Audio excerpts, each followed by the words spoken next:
What's up, guys? Gun here. In this video, we're going to discuss how to use an optimizer with making your player pool and how to set parameters to get the most out of your player pool, and what kind of exposures to use as you move forward in your lineup optimization process, right?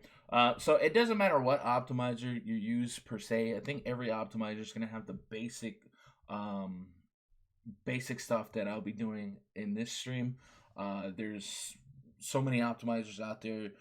They may not all look the same, but at the end of the day, the two features that are probably the most important in NBA, one is just projections, right?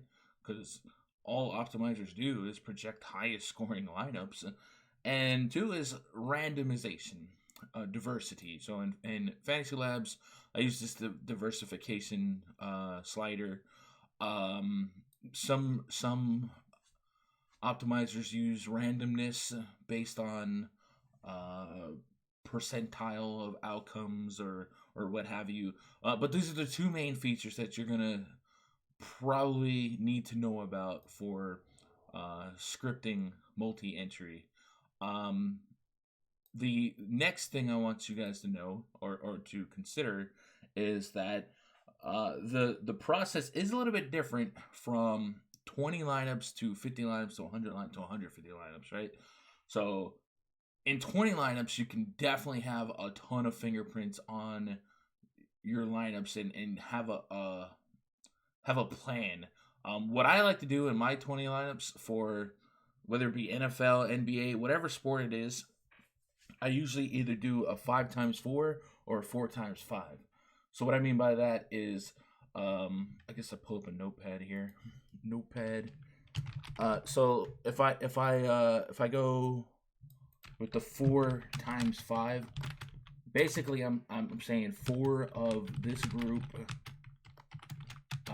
times 5 lineups, and 4x5 is 20, right? So I'm gonna have 4 separate groups with 5 different variations of that. So I think in NFL it's easier to explain, right? If I like 4 of these stacks, quarterback, receiver, and then rotate around that.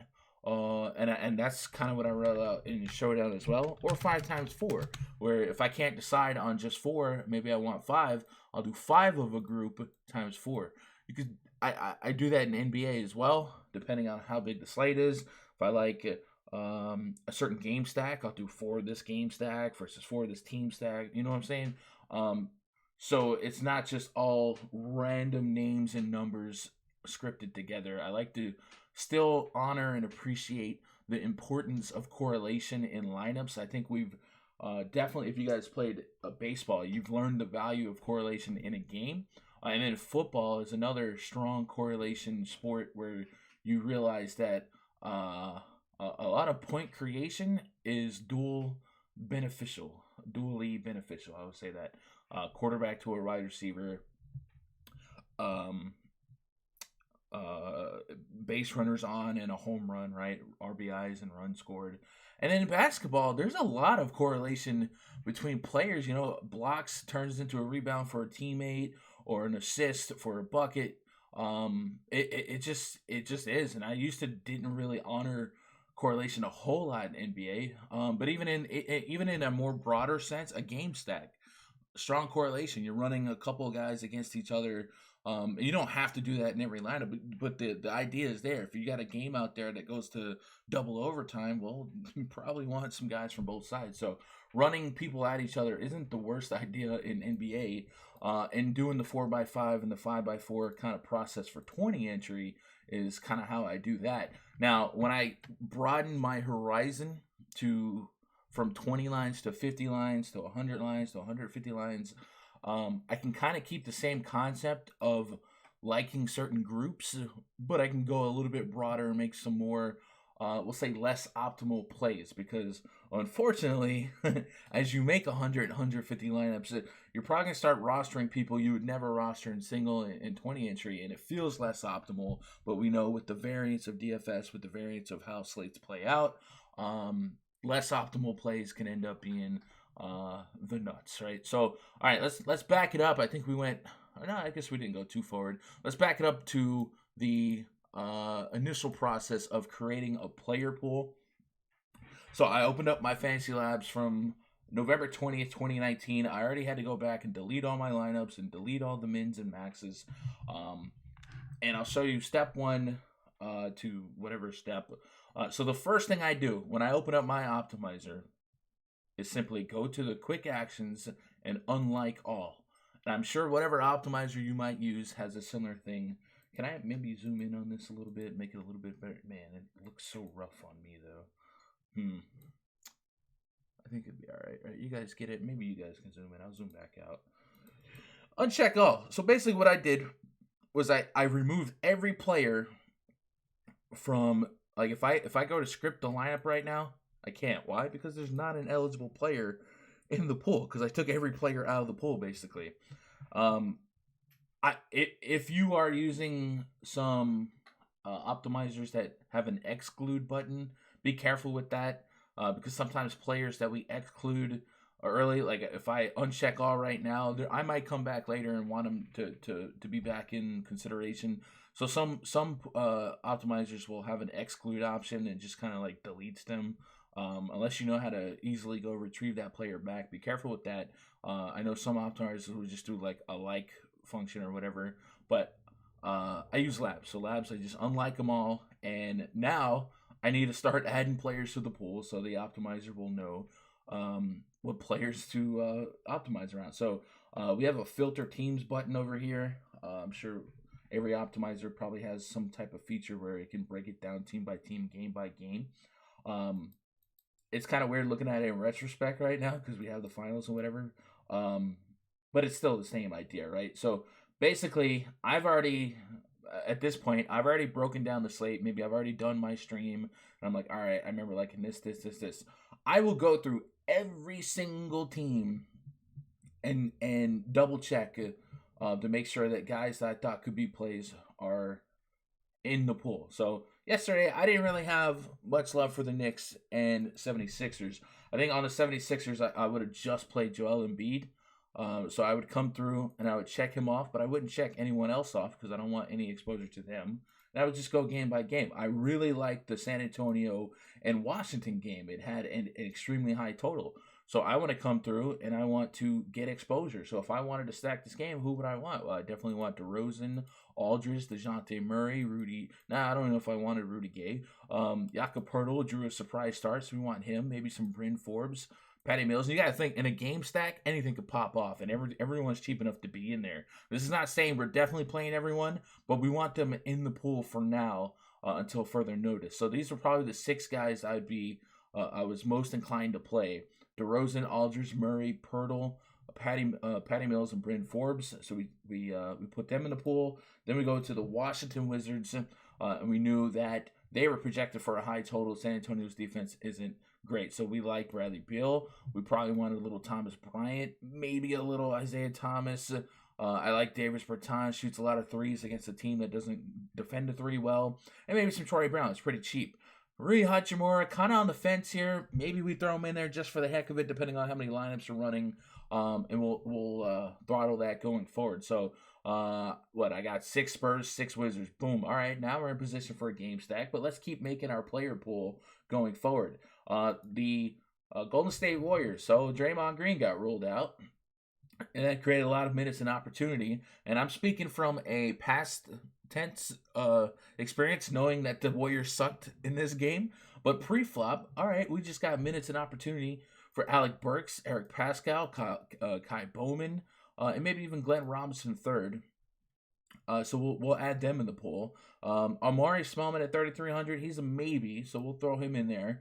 And notice we're not messing with Mins and Max just yet, and I'll explain why in a minute.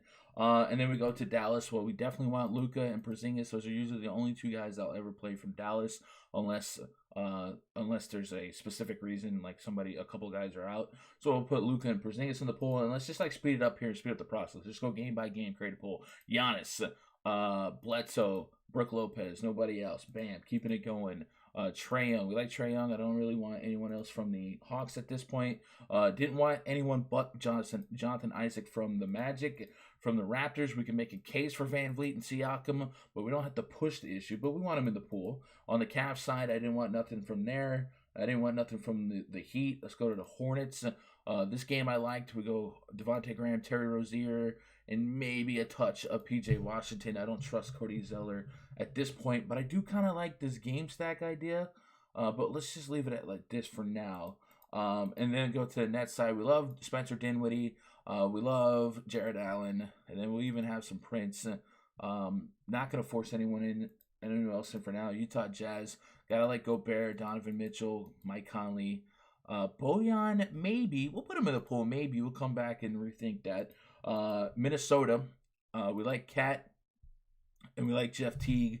Do we like 7,600 for Wiggins? Well, he's had some fake games, so let's go ahead and put him in there, and we'll see if we come back to him. And then the Pistons game, we love Blake Griffin at 7,100.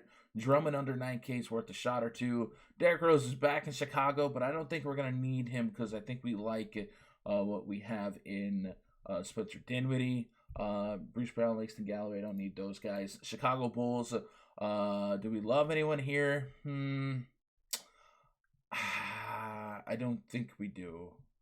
Well, Shaq Harrison starting at the 3, right? Man, we'll put him in there. It's really cheap value play. I know he popped off, but pre-flop, we're just kind of thinking out loud. Then the Rockets at Denver. Well, James Harden should always be in the pool, and Clint Capella is Mr. 20 rebounds. Russell Westbrook at 8,600. He'll probably be in my pool. I don't know how much I'll get to him. And then on the Nuggets side, I love Will Barton more than anyone on this planet for this slate. Bam, we'll throw him in the pool. Millsap has a great DVP matchup. Jokic is too cheap. And do we want Jamal Murray at 7,500? I don't think I do. So we'll leave him out of the pool. Gary Harris is very cute at 45, so we'll put him in the pool. And then we got one more game left. I don't really want nothing from this Celtics-Clippers game. I would love to maybe have a late-night hammer. So how about Paul George under AK being cheap enough to do? Bam, we'll put him in there. And Montrezl Harrell at 7K. He still gets 30 minutes. Maybe he's worth being in the pool. And bam, we'll put him in there. So, again, I know everything that happened. I know Patrick Beverley was the slate breaker. But that's just how I would sweep through pre-flop on making a quick pull. Now, there is exposure levels to deal with. So I will say this. If you're making 20 lineups right now, and you're not going to be focused on game stacks or whatever, you can go make your exposure levels. And I will go into how to do that in just a moment. But if you're making 50 lineups, if you're making 100 lineups, 150 lineups, this is where we got to start putting some thumbprints on the game. And if I know for a fact I want a couple team stacks or game stacks out there, I'm not going to mess with exposure levels yet because it will just confuse the optimizer. What I mean by that is right now, if I go to Giannis and say, oh, Giannis is he's got a ceiling of 88 according to these projections. Well, then, heck, I want 30% of that. And then Luka's got an 80. Heck, I want 30% of that. Yeah. And then James Harden has, I want 30%. And then you say, like, I start wanting 30% of everybody. And then I come over here, and I'm like, all right, time to make my game stacks. And I want to go get, so I love the Warriors and the Wizards and Spurs game. So let's put those two teams in here. And let's min them at 3 players each. And I want 20. I'm making 150 lineups. Give me 20 lineups with these guys in here. We'll run that. Bam. Spit me out. Well, it's struggling to make lineups right now, but it is going to get to 20. But when you want a game stack of Spurs and Wizards, you want Bradley Beal. You want LaMarcus Aldridge. You want DeMar DeRozan. Well, because we told the system to give us a minimum of 30% Giannis or 30% Luka Doncic, we're not going to get that, right? Isaiah Thomas, Brent Forbes, look, there's no Aldridge, there's no DeRozan, there's no nothing. It's just a bunch of scrubs from that game stack. Luka and Giannis was in here because we told the system to min these guys in our lineups, right? So we're not getting true game stacks. We're just not. So let's delete all this and just kind of go back and undo the mins. There's gonna be a time for minning and maxing, and really I more so just deal with maxing more so than minning. But I just wanted to create an illustration of why we don't want to do that just yet if we are looking to batch our lineups with a plan. And I like to create 100 lineups, 150 lineups in a certain number of batches at a time.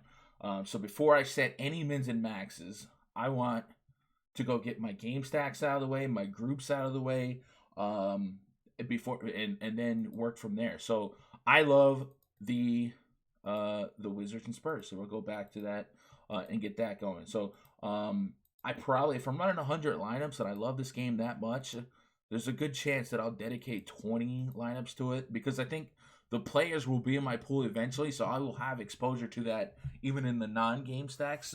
But for now, I want high correlated lineups that feature just so many pieces from this game going at it. So now we go back and we put the Wizards and Spurs. And what I told the system to do is give me at least 3 Wizards in each lineup, at least 3 Spurs in each lineup. Now, if you want to game stack differently and change these numbers, 2, 3, 4, you can do so. 3 is kind of my comfort spot. If you have 4, then you're, especially on a large slate, you're really, really hoping for like a double OT game. And then 2v2s are fine too. I don't mind 2v2s. Or even in some cases, like I talked about the Mavericks only having, guys, like 2 guys that I play, Porzingis and Luka Doncic. Well, then I could do 3v2 stacks. Like if this was a team I liked versus 2 Mavericks, I could do that, and it'll just force in 2 players instead of 3. But I think in this case, I'm okay with showing 3v3 from illustrative purposes. Although Bradley Beal is like the front runner for a guy I would like on the Wizards side, but this doesn't necessarily have to be just this game for this demonstration. It could be whatever. So however many players you love on a team versus how many you like on another team, you get that going here. I normally, general rule of thumb, I want my util to be a center power forward. Lately it has been a little different. I have allowed some guards in my util. Normally center's a pretty deep position, but it does feel like so far in the last week or two, center hasn't been that warm and fuzzy pre-flop. So I will go ahead and leave my util open for any position based on what the optimizer wants and based on me wanting the most out of this game stack. And let's just go run 10 for now. I just said we want 10 here. And even if we wanted, 4 or 5, we want to do the 4x5 or the 5x4, we'll do that. Max players on the same team. I got it set at 3. I don't really want to overexpose myself to a team. And then max exposure. So this one is fun. If you didn't come over here and do min maxes yet, and I told you guys not to, but you don't want 100% of any player in your game stacks. So if I'm making 10, I don't want every line to have DeMar DeRozan, but obviously I want DeMar DeRozan. You can use this max exposure to a general tool, which will make sure that you don't have 100% of any player. And this is speaking on behalf of Fantasy Labs. I don't know how, if every optimizer has this, but I would assume so. This seems like a pretty basic tool. So let's say out of 10 lineups, the most I would want, like an Aldridge or a DeRozan, is in 7 of 10. So let's put it at 70%, see what we can't end up with. And then max players on the 3. So we got that going. So 10 lineups, setting max exposure at 70%, honoring a 3v3 game stack, generate. And boom, we have our 10 lineups. And by the way, I script via ceiling. I think the default options rating, to me, that's pointless in NBA. Projected points and ceiling is probably the way to go. If you wanted to make a cash game, maybe you do floor, but ceiling for me is what we're looking for, right? We're trying to win a tournament. We need ceiling from our players. Anyway, now that we have our game stacks here, we can go to exposure levels over here to the right. And you'll see that because we said don't give us more than 70% of a certain player for these game stacks, we got 70% Troy Brown, 70. No one's over 70%. And we got Giannis filling in here at 70. We got, I think I saw Luka up here a minute ago. But we got Bradley Beal at 60. That's what we want. We got DeRozan at 40, and we got Aldridge at. But Aldridge at 20. So we feel like we want more than just 20 and 40% in a game stack. And this will happen when the optimizer says, hey, there's plenty of value for us to go force in these guys. So this is why we go in piece by piece here, because we don't want the optimizer to make decisions, to make all the decision for us. So if I just ran this 10 lineups wanting a 3v3 Wizards and Spurs game stack, and it gave me this, I'd be kind of mad if I just saved it and moved forward without going through it. So that's why I go batch at a time to kind of vet each lineup and just kind of make sure that it's honoring what I want.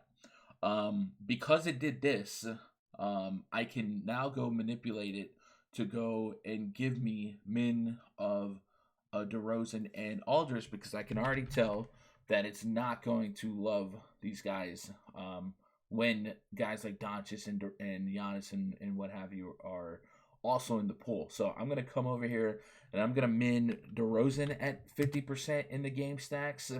Matter of fact, we'll just make it quick and let's go get Spurs players. And I want to min Aldridge at 50%. And then I don't really care what it does with everyone else, but it makes no sense for a game stack to not have at least 50% DeRozan and Aldridge. And then the same thing with Bradley Beal, right? For making game stacks, we want 50 and 50. So we went back, we did all that. We did not save anything, right? We didn't save these lineups. We're gonna clear those lineups, and we're gonna try it again based on what we just ran. So generate with min 50% DeRozan, Aldridge, and Beal, and bam, now it spits back a whole new batch based on what we just told it.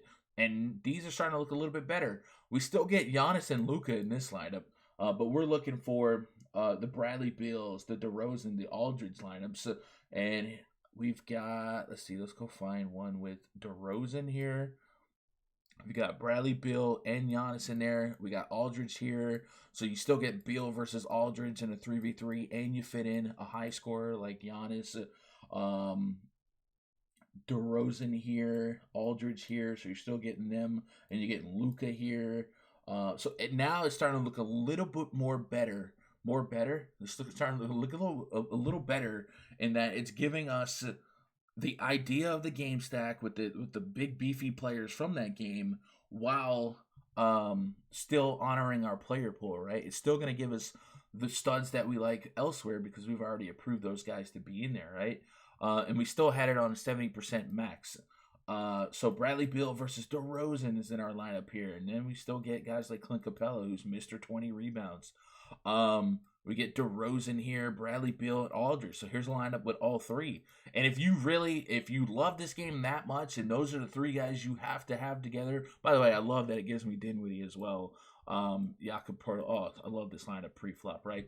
But if you really, really, really wanted those guys together, like all those guys in the same lineup, you can come back here and you just lock them, right? Don't leave it to chance. Just go literally lock them in there if you love them all. Beal, DeRozan, Aldridge. And we can come back. We can run it again. Clear it. Bam. Now give me 10 lineups with all three of those guys. Well, looks like we can't. And I think the reason we can't is because we maxed it at 70.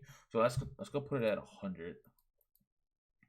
Or maybe we just don't have the parameters. Or maybe I just didn't check out. Yeah, okay. I only have that team. That's what that was. Go run that 10 with those three. You lock them in there. And bam, now we have even stronger fingerprints on every lineup because we said, I want each lineup to have these three guys in it. And it's filling in the holes randomly with the rest of our lineup. Let's move that back to 70. And boom. So those are that's an example of running lineups in batches with having your fingerprints on it. And while you're not hand making every lineup, you could still have input on every lineup if you give yourself enough time and opportunity to go through 10 by 10, 20 at a time, 25 at a time. What I usually do is if I'm running 150 lineups or even 100 lineups, I probably do 50 to 60 lineups like this, strong batches at a time where I have a strong fingerprint on it. And then I'll go set some min-max exposures and let the math do the rest. That way it's kind of like half man, half machine, you know? But this is how I make sure I have a plan for a percentage of my lineup. So I'm coming through cognitive making game stacks. cognitively making game stacks. And then the next step would be is, do I like team stacks, right? I don't necessarily have to love a game, but if I have a team that is super short and they're all playing 35 minutes, and I want some lineups to kind of accentuate that and take advantage of that, well, let me go get, I don't know, the Raptors. They play a really, really tight rotation. Do I have 3 Raptors? I got Van Vliet and Siakam in here. Let's say Anunoby plays deep minutes. Screw it. Let's put Norman Powell in here. And bam. Now I'm giving myself 3 Raptors, and we can go 5 to 10 lineups. You can be creative with whatever numbers you want, but I want these guys here, and it's not going to give me enough lineups here. Let me figure out. Sometimes if you're on labs and you have a plan and you generate it and it doesn't give you what you wanted, you kind of have to figure out what the reason is. And usually it's as simple as the player pool's not deep enough. I think for me, DeRozan, Aldridge. Did I not unlock these guys? No, I did. Oh, I minned. Okay, that's what it was. I had Bradley Beal, DeRozan, and Aldridge still minned. So we have to come back and kind of wipe our track. So now we go back and get the Raptors lineup. So, no?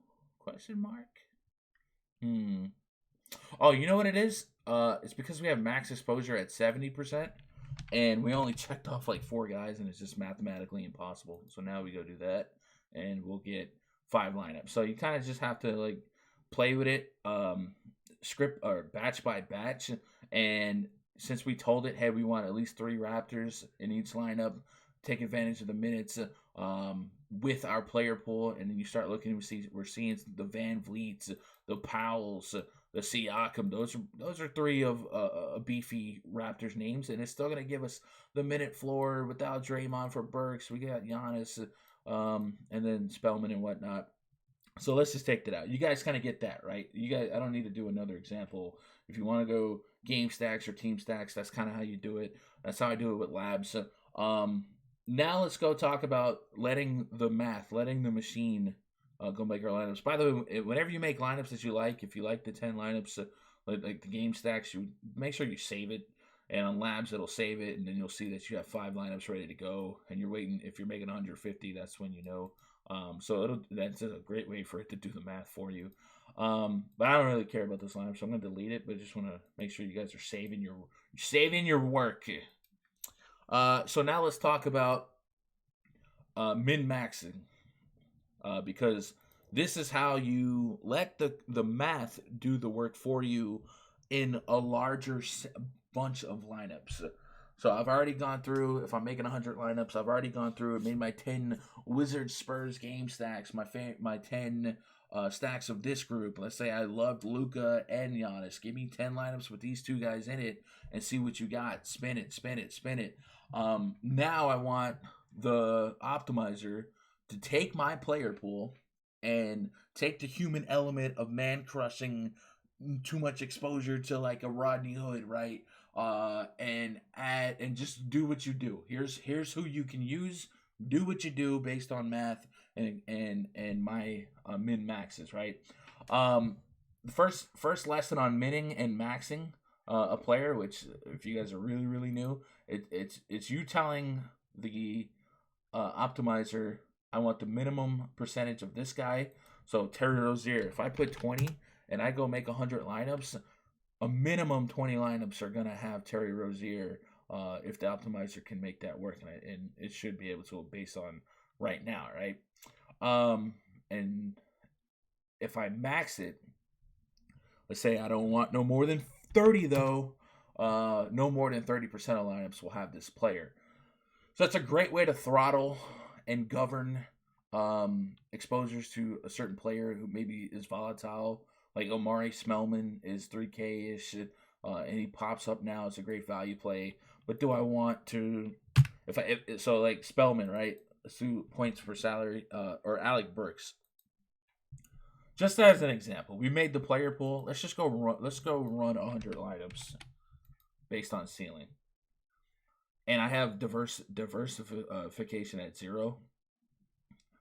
What it's going to do eventually is if a guy projects as an incredible value, right now Alec Burks looks like that guy.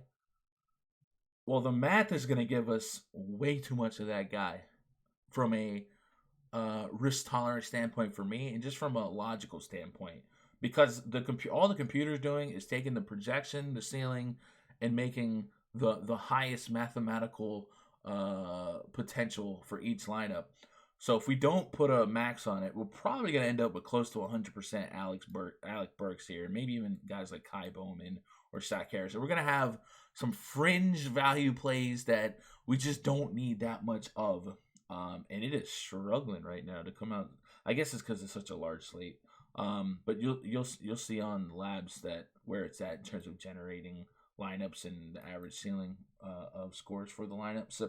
But once this is done, fully generating lineups, you'll probably see that you get some really, really awkward exposures and just unnecessary exposures, right? The whole point of playing 100 lineups is to diversify your portfolio of players you're invested in. You spent X amount of time researching a slate and projecting a range of outcomes for where this guy could be a good play, this guy could be a good play. There's no reason to hang your night on a guy 100%. So based on what I gave it, it only shot me 57 lineups when I asked for 100. Have to kind of figure out why that is. It might have just got timed out because it was taking forever. But just looking at the sample size on lineups it gave me almost 100% Giannis Antetokounmpo, 88% Alec Burks, 84% Kai Bowman, 61% Jakob Poeltl, 60% Luka Doncic. None of this is necessary. There's no reason to ever have on an 11-game slate 100% of a near 12K player. So this is why we min-max stuff. So just because you made the pool doesn't mean you've done enough. So now we want to focus on sharpening our player pool even more. So just assuming we're going to run 100 lineups, let's come through here and tighten up a little bit. Now, I think you cannot min every player in your pool. If you've gone through each game and decided this is who I like, this is who I'm okay with having exposure to tonight, you cannot have, more than likely you will not be able to have exposure to every player. Now, if you made a really tight pool of 20 or less players for 20 lines or whatever, maybe you when you script it with high diversification, you will have exposure to everyone, but you can't just say I want at least 10% of everyone on the slate. It's not going to work. So what you have to do is come up with a list of players that you want the most of. And we call this a core, right? So in my spreadsheet, you'll see me list let's open up the Guns Worksheet tab. You'll see me list players as a tier 1, a tier 2, a tier 3. And these are for my 5K or more players on DraftKings. And then core value and risky value. So if we go back to the multi-lineups generated, you'll see that Alec Burks wasn't under 5K, but Kai Bowman, Jakob Poeltl, Shaq Harrison, Glenn Robinson, these are all cheap guys. Omari Spellman at 42%. These are all cheap guys that are value plays that will make the computer or the optimizer want more Giannis, want more Luka. But most of the time, I don't want to be overly invested in these 3K value plays. And a way to kind of assume or to project what the right exposure level for you to be is, one, how much you really like that player, right? You've analyzed the game. Shaquille Harrison starting at the 3 for the Bulls. Well, there's no Chandler Hutchison. There's no Otto Porter.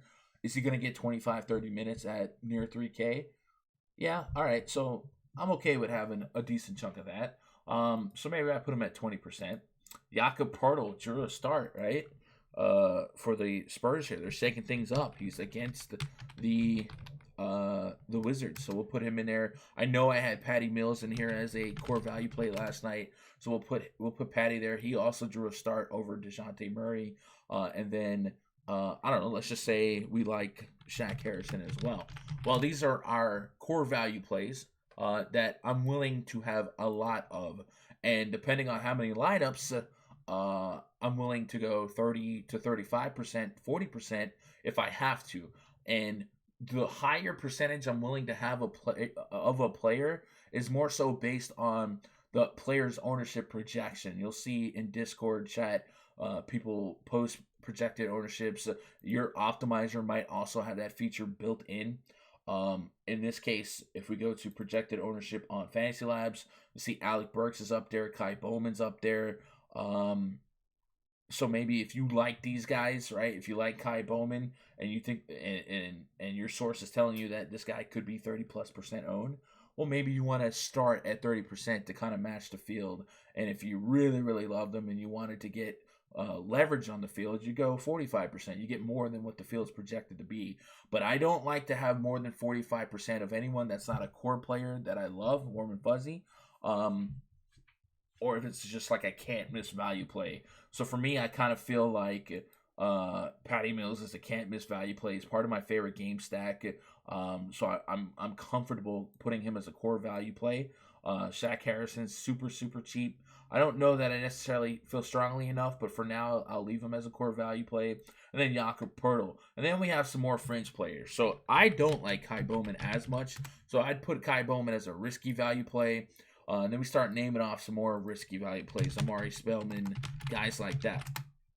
So because the value plays project so well on an optimizer, these are the guys I want to first and foremost throttle and not allow the optimizer to give me too much of these guys. So I'm going to sort from points per salary. And I'm going to go to Kai Bowman. And since I have him as a risky value play, man, I think my comfort level with him is going to be like 10%. I don't want more than 10% is what I'm saying. I will not min the I won't min a lot of guys. The only guys I really min is my core value or my core main players at a high percentage. But I'll max just about everyone I can. Giving enough leeway to the machine to still achieve what it needs to achieve. So we'll make sure I max my value plays first. So I don't want too much of this Kai Bowman feller, right? Maybe we'll sort it from salary. Montrezl Harrell is not cheap. What is that about? All right, Shaq Harrison. So I have him listed in the core value play. So 30% feels okay. If I max him at 30%, it might give me 30%. But at least that's not over 30%. Keeping it scrolling. Amari Spellman. Well, we listed him in the risky value play. I think maxing that at 10 to 15% is the right play. So I'm going to go 10% on him. Maxing it is, meaning I don't want no more than 10%. And then Patty Mills. Well, he's a core value play for me, and I love him a lot. We have history of Patty Mills. We know he's a veteran player. He's projected to be 2 to 4% owned by this machine. I think that's incorrect. He just threw a surprise start. He's probably going to be one of the highest owned players on the slate, at least on FanDuel. But on DraftKings, do I believe he's 2 to 4%? No. I like him a lot against the Washington Wizards. So I'm going to max him at 35.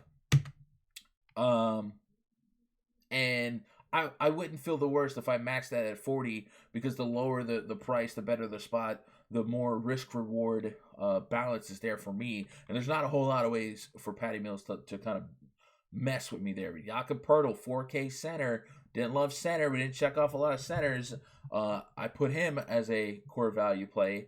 I probably should kind of put him start with the same area that Patty Mills is. He's projected to be 5% owned, 5 to 8%. I also don't buy that, but I love him enough that I'll max him at 35%. Looking at his ceiling, by the way, keep an eye on what the projections say. I got 33.3 for Patty Mills, 38 for Jakob Poeltl. I'm okay with both of those range of outcomes, and we keep on moving. Troy Brown. I have him checked off just due to the game stack right now. He is cheap enough to be considered a value play. So any value play I don't have the warm and fuzzies about, I'm probably going to start with a 5 to 10% max rating, just in case the machine needs to get there. Doesn't need to force in Troy Brown, but he's there if it needs it. Bryn Forbes, 4,300. I like the game, but I like Patty Mills more. So we'll give him another 10. Maybe we go 15% for Bryn Forbes. Glenn Robinson, 4,400 against Dallas without Draymond. I'm okay with having some, but I don't want too much. So let's put him at 10%. So you kind of see what we're doing here. We don't need to do every player for aesthetics. Gary Harris 10%. Davis Bertans, he's in that game stack we like, but he is 1,400 or 4,500. We'll put him at 15%. What happens happens, and we just keep it moving, right? And that's where we start. We want to make sure our value's taken care of because an optimizer will force feed you the best value play on the slate, according to the projections, if you let it. And that's not necessarily a bad thing, but you have to throttle it nonetheless. All right, so now let's go back to our big boys here. All the players on the slate. I think if you're cooler, yeah. If you're more comfortable with eyeing a consolidated player pool than going through the whole field, that's cool too. You know how we did game by game, checking people off? You could do that, checking people off or adding people to the pool, and then also literally just setting your min maxes there. The main reason why we don't do it, where I don't do it on the first run, is because I'm going to go back and do my game stacks and whatnot. If you don't plan on doing game stacks, you're only going to run 50 lineups, you're cool with whatever the optimizer spits at you, bam, do you, boo-boo. All right, so we're going team by team here, all the players we checked off. I also like this as a way later on as the day progresses to go through game by game, and sometimes more players will be added to the pool. Players get bumped, somebody gets scratched, and that opens up somebody we weren't thinking about. So this gives us kind of a way to fill out every team again. So I'm going to go game by game here and just start setting min-maxes. I'm not going to go back and recreate my tier 1s, 2s, and 3s, but I do remember like my tier 1s were Will Barton. I think I only had Will Barton as a tier 1 yesterday, then everything else in the 2s and the 3s. So tier 1 basically means these are guys I'm willing to have in 100 lineups, 40+%. In 20 lineups, I'm willing to have 70%. And then tier 2s on 100 lineups, I'm willing to have 25, 35, maybe 25, 30. And then tier 3s are, 20 and under percent for 5K and above. So that's kind of one way to break that down. In 20 lineups, I'm willing to have 70-ish% of tier 1s. I'm willing to have 40% of 2s and 20% of 3s. And then, of course, I'm willing to have up to 100% of core value plays in 20 lineups, not 100. All right, so we'll go back game by game here and just kind of throttle our pool. So Joel Embiid's in the pool just because we'll max him probably at 15% here just to see what happens. We're going game by game. Spurs, bam, DeRozan. I like DeRozan, but he is volatile, so let's max him at 30%. Same with Aldridge. Let's max him at 30%. DeJounte Murray.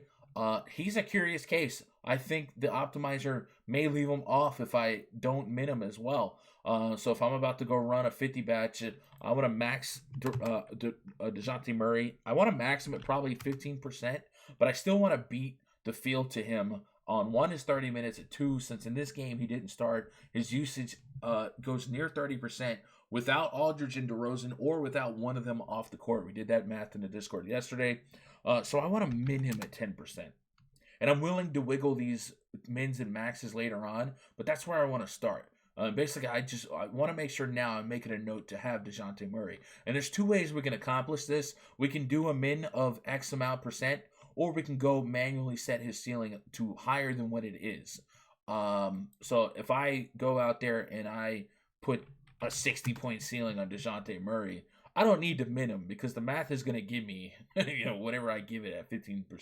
But just as a aesthetic to kind of show how to use the min column as well, we'll put 10% on him.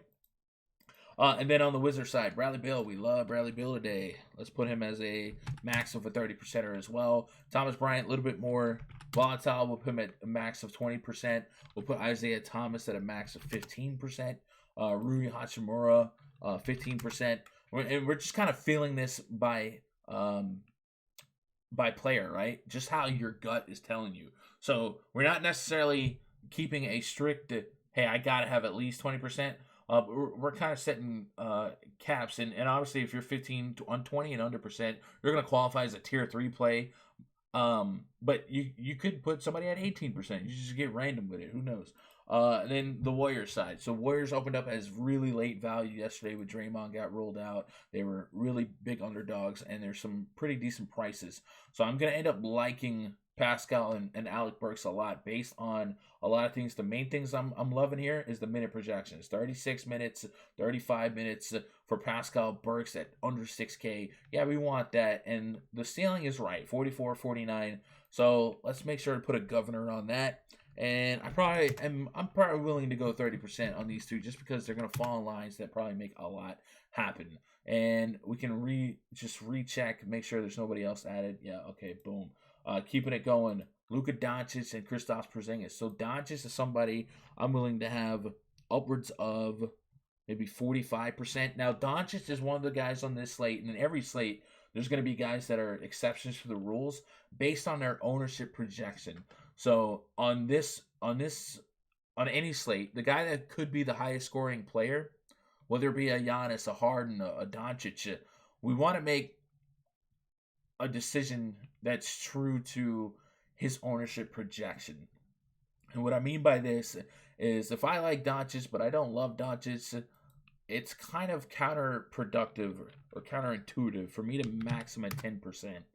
If I look over and I see that he's, it says 21, 25%, but if I saw that he's 50%, 60%, like let's say Russell Westbrook is out and James Harden's projected to be 60% owned.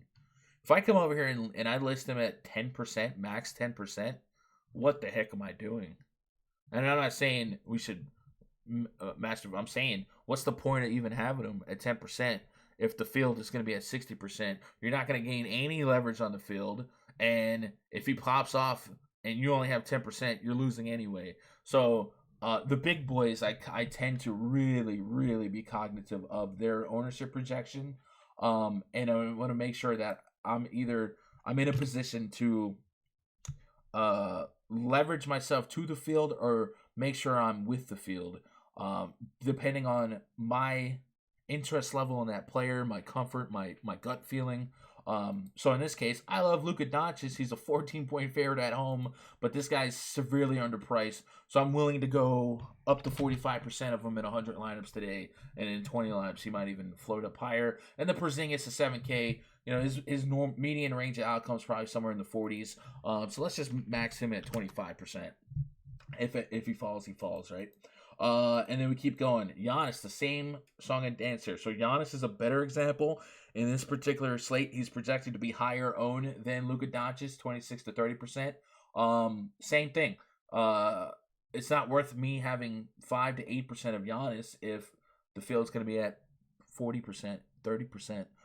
So do I like Giannis enough to have a lot of them? Yeah, he's against the freaking Atlanta Hawks. He's Giannis Antetokounmpo. I'll max him at...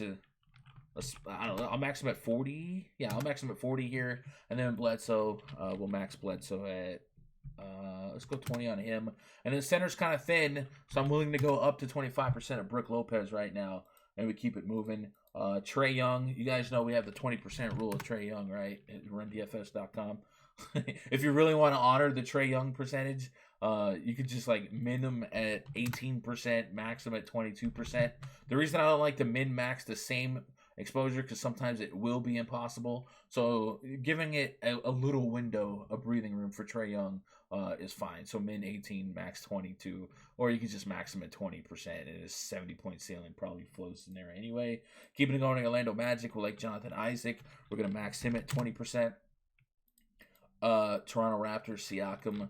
So I like the Raptors, but we kind of checked them off just as a example for this slate. So we're gonna uncheck OG and uncheck Norman Powell, and probably put a 15% on Siakam, and then Fred VanVleet will do 20%. Siakam at 9K is a little bit stronger of a risk, right, against a tough defense. The Cavs, we didn't have nobody checked off on the Cavs. Probably should have checked off Larry Nance here, but we're going to keep him unchecked. And we didn't have no Heat players checked off. We got the Charlotte Hornets, the homie Devontae Graham, against the Brooklyn Nets. So pre-flop, I really like this game a lot, right? It ended up not living up to the hype. Just like literally under a 200 total. But pre-flop, we like these players, so we're willing to go up to 25% on Graham, and maybe 20% on Terry Rozier, and maybe 15% on PJ Washington. We'll run that. We'll keep it going. On the net side, Spencer Dinwiddie. So Dinwiddie we like a lot, and this is a great example of a mid-tier play that's projected to be super chalk. He's 17 to 20% owned on this thing. I think he has wiggle room to go higher. A usage projection of 30%. Big time matchup, big time total for this game. So this is going to be one of my core players, right? So I'm going to go back and I'm going to core Spencer Dinwiddie as a tier 1. And there's going to be a couple of players on this slate that get core honors. And for Dinwiddie, what I want to do with him is I want to have at least 35%. So there's some guys that I'm maxing at 35, and I don't intend them to actually get to 35, but I'm maxing there. I want at least 35% of him. And then we're going to put a throttle on top of him at maybe 60%. Or maybe, I mean, if you really don't want more than 45%, we just put 45% in there. So we give it a 10% window to give us Dinwiddie and not give us too much. And then Jarrett Allen falls through. We can max him at 20%. Thumbprints, we can max him at 20%. And we keep on moving along, I think we have enough players now for a aesthetic. I mean, I guess for aesthetic. Just real quick, I'm gonna max literally everyone else out at 20% because I think you guys get the gist of this, right? Going through here and making decisions based on ownerships and projections, and just giving our optimizer enough to work with to let the machine be a machine and do what it's designed to do, but also enough that you have your own fingerprints on your outcomes. So again, just going through here, we're going to max everything at 20, just so we can do an example of the script. And then, bam, more 20s, more 20. Well, we do like Will Barton, right? So we're going to put him at the same parameters that we gave Spencer Dinwiddie, min 35, max 45, and then 2020. We're just going to 2020 everything, and we don't have anything from the last game. All right, so bam, we got our pool set up. We got everything min-maxed that we need to do. It doesn't mean we're done, but we got everything min-maxed that we need to do. And we're going to go to the multi-lineups generator, and we're going to do 50 lineups just based on what we set. Min salary 99%, max exposure 100%. We're willing to let it give us any type of player in the util spot. And bam, we click a button. And it gives us 18 lineups based on the parameters that we just set. Wonder what it could be. Usually when we do this, it's based on a value, not enough value, or too much of a min. And it might be too much of a min. So Trae Young might be the problem here. DeJounte Murray might be the problem here. So let's come off this min of Trae Young. Let's come off this min of Trae Young. And we didn't max Montrez either. And let's try it again. Generate 50. And again, it only gives us 18. We just might have really tight parameters for the min maxes here. All the mins. All right, so let's go check our value plays. Usually it has something to do with the value plays, and I'm thinking this exactly what's going on here. So we might have to move up a couple of percentiles on our value plays. So first thing we'll do is we're willing to stretch the leash on our core value plays, right? If we're willing to have up to 45% of our core plays, we should probably be willing to have up to 45% of our core value plays. So let's go get Patty Mills involved to up to 45%. Let's go get Jakob Poeltl up to 45%. DeJounte Murray, we'll just take the min off of him for now. And then who else do we have? We have Shaq Harrison from the Chicago Bulls as a 3K player that we're willing to have up to 45% of, right? So bam, let's move him to 45%. Now I think that 30%, obviously what you just saw, it was giving us 18 lineups. So that's close enough in a 20 lineup build that I can just click save and redo it based on the parameters. But I do want to kind of show you how to troubleshoot this issue live, because it does happen. Every day you make a pool, you might hear Fish Fan in the VIP chat talk about, oh, it's not giving me all these lineups. Well, you probably have to go back and fix something. So now we went back and adjusted a little bit more, stretched our max allowed, and it Eureka. It gave us 50 lineups that we asked for based on the min maxes that we have set. And looking at our exposures, yep, that's what it needed. Patty Mills and Jakob Poeltl at 46% owned. We just gave it 45% as a cap. Same for Shaq Harrison. So, bam, right now we have a batch of 50 lineups that is consistent with everything that we just did. All the work we just did, min-maxing players. And if we look, this is where we kind of come through here and start approving stuff. We start reading these names. Do we love these names? Do we hate these names? Are we under? So we ended up with 40% Trae Young, right? So we might want to go back and do that. And a easy way to get Trae Young involved here, if the min max isn't working, and it's just makes the computer hurt a little bit, what we can do is just literally come over here and get Trae Young. And if we're running 100 lineups and we want Trae Young in it, let's just go place 20 lineups. 20 of 100 is 100. So bam, 20 of 100 lineups that we locked in Trae Young. Bam, that's going to give us our 20% rule of Trae Young and still work with our player pool. So this is another time to start experimenting with your groups. And I don't think experimenting is the right word, but since we did our game stacks before we set our exposure levels, now we can come back and run some batches with groups, because it still doesn't have to just be click 50 lineups, right? Now we have our group set, our player set. Let's start making correlated lineups, either based on correlation of the highest projected game, highest projected scores. Let's go to ceiling, right? We like Giannis and Luka as 2 top scoring players today. Well, if we let the optimizer naturally script, I don't know how much overlap we're going to get between these 2 players, but we can force some overlap just by going through and locking these 2 players in. And since we already have a little bit of a player pool made out, we can script around that, and now it's going to fire our own players around these 2. So let's say I want at least 10 lineups for sure that have both Luka and Giannis. Well, it's only going to give us 3 based on our parameters, and I think that, again, is going to go with the 45%. You're going to need more than 45% of value to fit in these 2 guys. So it's going to happen. But one way to work around this is putting a diversification on, generating, and you'll get, watch, we'll have no lineups are saved right now. So it just spit us 3. Well, we'll save that. We still want 10. So instead of going back and tweaking everything that we own, let's just come back and hit generate again, because this randomness is just going to give us more lineups that's going to be a little different. So we click save again. Bam, all of a sudden we went from 3 to 6. We'll do it again. Click again. And we get 2. All right, we're getting closer though. Now we have 8. So in a roundabout way, we're about to get our 10. Let's uncheck the last one.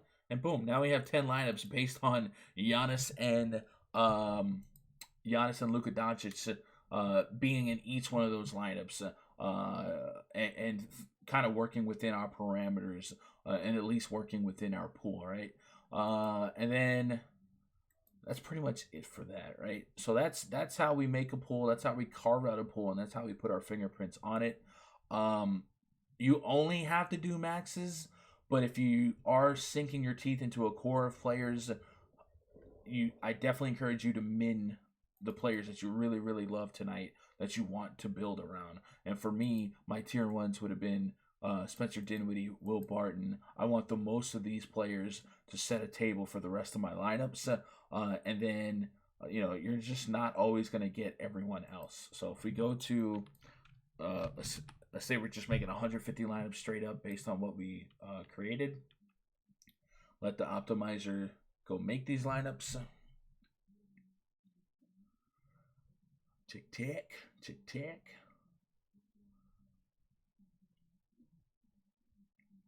And boom, 150 done. Does it show me exposures now? No, it won't show exposures until I save it. So I'm going to save it for aesthetic and just kind of show you. All right, so it says 160 lineups. And what we're going to look for here is this exposure tab, the actual levels, now that we've made 150 lineups, to kind of show you that just because players are in our pool, it doesn't mean we have exposure to him. It means we're willing to have exposure to him, And I'll say that this is more so based on our tier threes. Our twos and ones will likely have exposure to, and even sometimes a risky value play doesn't make the player pool unless we force it. Um, but just sorting this player pool by players that we liked, there's a couple guys that fall through the cracks. Cat fell through the cracks, so it shows us how much percentage of each player. We don't have any Cat here. Now we can just say, all right, man, that's just the way it is. It would have been nice to have some. We just can't. Or we can go back and force them in a line or two. We got Jokic, 8,400 against the Rockets. I feel like I would have gone back and switched this to make it work. And making it work could be an easy as just going to lock him in a lineup and script 5 quick lineups around him and just seeing what it spits back, and bam, all of a sudden we have some Jokic. Or we could literally go to the My Lineups page and just who's a high price center that we might end up with. The reason I'll tell you right now, the reason why we don't have a lot of the high price center, the AK centers, that is the Cat, the Jokic's, is because a lot of value today is at center. And just keeping it moving down here. We ended up with no Westbrook at 8,600. That might feel like a mistake. Is what it is. We ended up with no Wiggins. I probably wouldn't have forced him in. Joel Embiid, interesting. Again, the high price centers are falling through the wayside. If you follow the general rule that I usually do on the right slate, let me delete this. On a usual slate, my util spot is just going to be power forward center. So if I uncheck all of this and just power forward center, and let's say we run, I don't know, let's just run 50 based on that. And it's going to generate. It's still probably going to honor the value first, but because it's forcing in those players, you're going to start seeing more of the high price centers. And the reason why I do like, generally speaking, forcing in centers over anything else, because centers usually the less volatile position, the highest floor. You don't need to be on to get rebounds. You know what I'm saying? You need to be on to hit your shots like a guard does, right? How many times we saw Westbrook the other night go 5 for 21. With centers, they have such a higher floor that I'm willing to ride them in like a 20 lineups. And I'd rather base my night around them than add an extra level of volatility. But there are slates. Every slate is different. Where just some guard values, some forward values, like a Giannis, like a Luka Doncic that we're gonna want, or just like the mid tier value plays are just in such a good spot that I'm willing to throw those guys in the util spot. So I think this timed out. We're gonna generate one more time, see if it spits out what we want. A 2 randomness with forward and centers in our util spot. And I don't think it's gonna have a great time here. Oh, here we go. I guess it was just slowing down. So 47. We'll just save it on 47. We don't need to sit here and wait for 3 lineups. Now let's go back to our center tab. Clint Capella is now at 20%. Jokic is at 9%. Drummond's at 21%. Gobert's at 21%. Embiid still didn't make the cut. But you see what I'm saying? Now we're going to have more centers because we forced 2 centers into every lineup. And that's usually how I will roll for the most part. But for that slate, I was okay with having guards in the center spot or in the util spot. But anyway, I think we've done enough rambling. We've been on this for an hour now. Hopefully this kind of gives you an idea of how to have a stronger fingerprint on your 100 lineups. If you haven't done 50, 100 lineups and you've been wanting to toy with it, I would recommend just kind of creating a process and testing it out in like the quarter arcade, the mini max, whatever it is, and going from there. It's more of I'll probably have a video up on how to stretch from a single entry to 3 entry to 20 entry to 50 to 100. And just because a quarter arcade is 150 entry max doesn't mean you have to throw 150 in there, because it's still kind of overwhelming, and then you might freak out if it's not giving you 150 lineups based on your parameters. Work with 50 and kind of grow from there. Create a process. Hopefully this kind of illustrates better of what the tiers are, because I think some of you guys were kind of confused with what does tier 1 mean, what does tier 2 mean. Well, that just means these are the guys I'm gonna have the most of in the script process that we just did on Fantasy Labs, right? And you might, and later on in the night, you see me with a lineup that doesn't have somebody in my tier 3s or whatever. You know, if I post my ownership percentages and one of the tier 3s is not on there, what the heck, Gun? You lying? You're not playing who you say to play? Well, you see, it's just the opto just couldn't fit him in there, couldn't make it work. It is what it is. But we still kind of identified that player as someone with a range of outcomes on that slate to do well. So I would have liked exposure to him, but it's not always going to shake out that way. So forgive me. And then sometimes news happens before locks that will just really push projections higher on somebody else that will completely wipe out somebody that we liked at 2 p.m. But at 3:30 p.m., he's just less relevant, right? Anyway, that's it for this video. Let me know if there's anything else you would like some clarification on, and I will try and do a video for it. Appreciate it. Love you guys.